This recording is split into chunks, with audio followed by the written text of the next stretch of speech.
Hello everyone, welcome you all at my YouTube channel the nursing academy. Myself Purnima. आज हम बात करेंगे ministry of health and family welfare की तरफ से रिलीज हुई रिक्रूटमेंट नोटिफिकेशन के बारे में। यह नोटिफिकेशन रिलीज किया गया है regional institute of medical sciences यानी कि रिम्स इम्फाल मणिपुर की तरफ से 6 मार्च 2023 को नोटिफिकेशन रिलीज किया गया है। एडवर्टाइजमेंट नंबर इतने के अंतर्गत, जिसमें यहाँ पर नर्सिंग ऑफिसर की पोस्ट रिलीज किए गए हैं, जिसमें डायरेक्ट रिक्रूटमेंट बेसिस पर कैंडिडेट को सेलेक्ट किया जाएगा।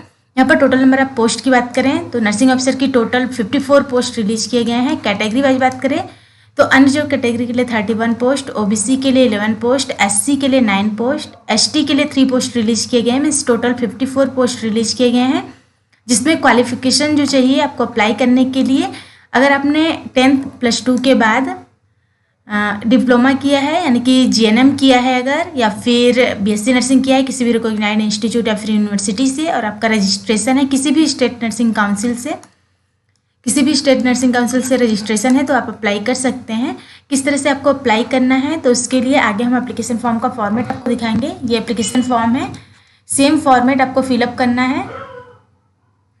फिलअप करने के बाद अपना सेल्फ अटेस्टेड डॉक्यूमेंट लेना है, self attested copies of certificate और टेस्टिमोनियल जो भी है आपका क्वालिफिकेशन का, जिसमें डेट ऑफ बर्थ सर्टिफिकेट रहेगा। एससी एसटी ओबीसी कैटेगरी में आते हैं तो सर्टिफिकेट रहेगा आपका कास्ट सर्टिफिकेट। इसके अलावा 2 copies of recent passport size photograph. इसके अलावा बैंक ड्राफ्ट आपका रहेगा 500 रुपीज़ का। ये एप्लीकेशन फ़ी आपका रहेगा। Application fee SC ST category के लिए कोई भी नहीं है एप्लीकेशन फ़ी यहाँ पर। तो आपको एप्लीकेशन फ़ी किस तरह से जमा करना है तो बैंक ड्राफ्ट आपको बनाना है in favour of director RIMS Imphal, जो कि आप पे कर सकते हैं इम्फाल, या फिर cash receipt from RIMS cash counter A block. तो ये आपको बैंक ड्राफ्ट लेना है, साथ में सारे डॉक्यूमेंट जो हमने बताए। सेल्फ अटेस्टेड कॉपीज रहेगा सभी सर्टिफिकेट्स का, टेस्टिमोनियल का जो भी आपका है, और एप्लीकेशन फॉर्म फिलअप किया हुआ सेम सभी आपको एप्लीकेशन आपको सबमिट करना है दिए गए एड्रेस पर। तो लास्ट डेट यहाँ पर 28 मार्च 2023 है। इससे पहले आपको सबमिट कर देना है। आपका पेमेंट जो रहेगा लेवल 7 के अंतर्गत रहेगा। और इसके अलावा यहाँ पर एज लिमिट की बात करें तो 18 to 35 ईयर्स तक के कैंडिडेट अप्लाई कर सकते हैं। मिनिमम एज लिमिट 18 ईयर और मैक्सिमम 35 ईयर है।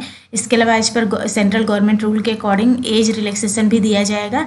इसके अलावा अगर आप इंस्टीट्यूट एम्प्लॉय हैं, कॉन्ट्रैक्ट बेसिस पर आप काम किए हैं, तो आपके लिए भी एज रिलैक्सेशन है। मीन्स 45 ईयर्स तक के कैंडिडेट अप्लाई कर सकते हैं। अगर आप अनरिजर्व कैटेगरी में आते हैं तो 45 ईयर्स तक के कैंडिडेट अप्लाई कर सकते हैं। ओबीसी में आते हैं तो 48 ईयर्स तक के कैंडिडेट, SC ST में आते हैं तो 50 ईयर्स तक के कैंडिडेट अप्लाई कर सकते हैं। इंस्टीट्यूट एम्प्लॉय के लिए अगर आपने पहले कॉन्ट्रेक्चुअल बेसिस पर काम किया है तो जो भी इंटरेस्टेड कैंडिडेट है अप्लाई कर सकते हैं। आपको ऑफलाइन यहाँ पर अप्लाई करना है। एप्लीकेशन फॉर्म का फॉर्मेट जो हमने दिखाया सेम एप्लीकेशन फॉर्म आपको फिलअप करना है।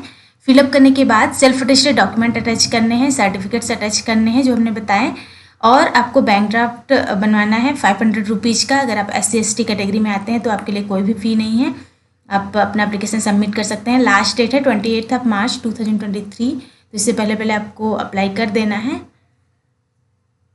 Thank you.